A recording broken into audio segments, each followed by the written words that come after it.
Hello friends, welcome back to SSC smart classes. बहुत बहुत स्वागत करता हूँ आपका एसएससी स्मार्ट क्लासेस में। तो फाइनली एसएससी सीजीएल 2020 की नोटिफिकेशन आ गई थी। रात के 12 बजे इन्होंने वेबसाइट पर अपलोड कर दी थी और टेंटेटिव वैकेंसी को देख करके एकदम से स्टूडेंट जो है वो शॉक हो गए हैं। इसके साथ ही अच्छी खबर ये है कि जो इसमें एज क्राइटेरिया, एज रेकनिंग है, वो इन्होंने 1 जनवरी 2021 से काउंट किया है बजाय कि 1 अगस्त के।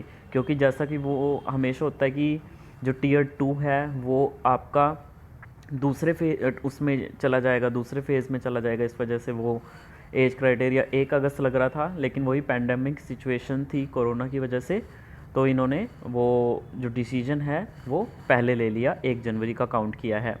अब यहाँ पे देखिए, क्योंकि मैंने एक वीडियो बनाई थी उस वीडियो में मैंने आपको काफ़ी सारे आरटीआई रिप्लाई दिखाए थे, जिसमें आपकी अलग अलग पोस्टें थी। आपकी प्रिवेंटिव ऑफिसर की थी, एग्ज़ामिनर की थी, अलग अलग जोन में, मुंबई में, चेन्नई रीजन में, जीएसटी इंस्पेक्टर की आपको दिखाई थी कि कितनी अच्छी वैकेंसी हैं। तो वो सारी वैकेंसी आपको फ़ेक लगती हैं, वो कोई भी वैकेंसी आपकी फ़ेक नहीं है। और यहाँ पे मैं एक चीज़ आपको क्लियरली कहना चाहूँगा, ये वैकेंसीज टेंटेटिव हैं। आपने सीजीएल 2017 की टेंटेटिव वैकेंसी कभी देखी हैं? आप लोग वीडियो के नीचे कुछ भी गलत लिखना शुरू कर देते हो बजाय कि पूरी सच्चाई को आप जानें। मैंने आपको आरटीआई रिप्लाई दिखाए हैं। आरटीआई रिप्लाई में पहली बार इतनी अच्छी वैकेंसी आपकी देखने को मिली है, आपकी जीएसटी इंस्पेक्टर की, प्रिवेंटिव ऑफिसर की। तो वो फेक कैसे हो सकती है? वो आरटीआई रिप्लाई हमेशा, जितने भी आपको आरटीआई रिप्लाई दिखाए हैं, वो सब सच थे। 1360 वैकेंसीज जो हैं, वो 1360 वैकेंसी इसमें डेफिनेटली ऐड होंगी ही होंगी। वो जो आरटीआई रिप्लाई है वो बिल्कुल भी फेक नहीं है। चाहे आप जाकर के उनकी ऑथेंटिसिटी जो है वो चेक कर लीजिए, चाहे आप खुद आरटीआई लगा दीजिए कि सीजीएल 2020 वैकेंसी के लिए प्रिवेंटिव ऑफिसर की चेन्नई रीजन की वैकेंसी हमें बता दीजिए, तो आपके सामने खुद इतनी वैकेंसी आ जाएंगी। आपने सीजीएल 2017 की कभी टेंटेटिव वैकेंसी देखी है? टेंटेटिव वैकेंसी हमेशा एकदम से जब नोटिफिकेशन होता है तब वो रिलीज़ करते हैं। तो ऐसे कितने सारे डिपार्टमेंट होते हैं जिन्होंने अपनी वैकेंसी जो है वो फॉरवर्ड नहीं की होती, उनके पास अभी टेंटेटिव वैकेंसी होती नहीं, इसलिए उन्होंने फॉरवर्ड नहीं की होती। सीजीएल एक बार 2017 की टेंटेटिव वैकेंसी एक बार उठा के देख लेना आप।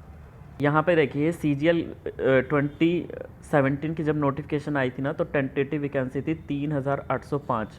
और अगर उस टाइम पे कैंडिडेट ये सोच लेते कि क्या बकवास वैकेंसीज़ हैं, और ये बढ़कर आपको पता है ना कितनी चली गई थी, 8000 चली गई थी ये बढ़ करके।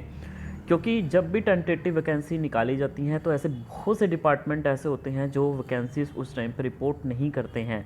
अब यहाँ पे आप साफ साफ देख सकते हैं, सीबीडीटी की, सीबीईसी की, टैक्स असिस्टेंट की कोई वैकेंसी मेंशन नहीं है, इनकम टैक्स इंस्पेक्टर की वैकेंसी मेंशन नहीं है, प्रिवेंटिव ऑफिसर की वैकेंसी मेंशन नहीं है। तो आप क्यों इतनी टेंशन ले रहे हो? ये सारी वैकेंसियाँ अभी जब फाइनल आएंगी ना, मैं आप जिस 6 महीने बाद देखना आपकी वैकेंसीज कितनी ज़्यादा होंगी। मैं खुद आपको आरटीआई दिखाऊंगा और आपको सारी वैकेंसीज पता लगेंगी। तो ये वैकेंसीज डेफिनेटली आपकी बहुत अच्छी जाएंगी, 9000 प्लस और 10,000 आराम से वैकेंसी आपकी चली जाएंगी। तो आप टेंशन मत लीजिएगा और अपनी तैयारी जो है वो कंटिन्यू करिएगा। जब इसका ये वैकेंसी का एक बार कैलेंडर आएगा ना, उस टाइम पे आप देख लेना, उसी टाइम पे जो कैलेंडर आएगा तो आप एक बार वैकेंसी भी चेक कर लीजिएगा। और ये सारा आइडिया आपको तब लग जाएगा जब ये टेंटेटिव कैलेंडर जो है वो शो करेंगे। उस टाइम पे आप खुद देख लेना, इतने सारे डिपार्टमेंट ऐसे होंगे जहाँ पे उन्होंने वैकेंसी मेंशन नहीं की होगी, उसके अगेंस्ट आप पार्टियाँ लगा के आप वैकेंसी जान लीजिएगा। ठीक है, वैकेंसी इतनी नहीं रहेंगी, वैकेंसी काफ़ी अच्छी आपको देखने को मिलेंगी। 9000 तो आराम से आपकी वैकेंसी इस बार चली जाएंगी, क्योंकि आपके अलग अलग जोन्स जो हैं उनमें वैकेंसी, जैसे प्रिवेंटिव ऑफिसर है, आपके जीएसटी इंस्पेक्टर, इनमें काफ़ी वैकेंसी अच्छी देखने को मिल रही हैं। और इसके अलावा जो डबल ए ओ है उसमें 400 प्लस जो वैकेंसी हैं उसका अंदाज़ा है। क्योंकि उसमें क्या हुआ है, काफ़ी वैकेंसीज़ जो हैं वो, क्योंकि लोगों की प्रमोशन अच्छी खासी हुई हैं उसमें, और वैकेंसी आपकी काफ़ी अच्छी जो है वो उसमें देखने को मिलेंगी। तो पढ़ते रहिए, ख्याल रखिए और ज़्यादा टेंशन मत लीजिए। कभी मैं गुमराह नहीं करता हूँ, आप तो अपनी तैयारी करिए यार। क्यों फालतू की चीज़ों में अपना टाइम वेस्ट करते हो? कमेंट के नीचे ये वैकेंसी आ गई, वो वैकेंसी आ गई। जस्ट नोटिफिकेशन निकालने के लिए इनको टेंटेटिव वैकेंसी उस टाइम पर रिलीज़ करनी पड़ती है।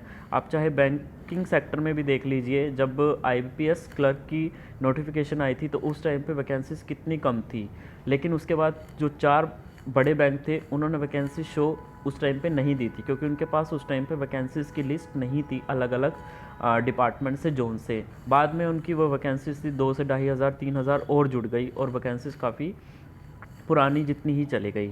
तो इस चीज़ की आप टेंशन मत लीजिएगा, अपनी पढ़ाई जो है वो कंटिन्यू रखिएगा जहाँ से भी आप पढ़ते हो, और अपनी जो प्रिपरेशन है उसको बहुत ही बेस्ट कीजिए। यही टाइम है प्रिपरेशन करने का, और यही टाइम है सारी चीज़ें सीखने का और आगे बढ़ने का। तब तक के लिए धन्यवाद।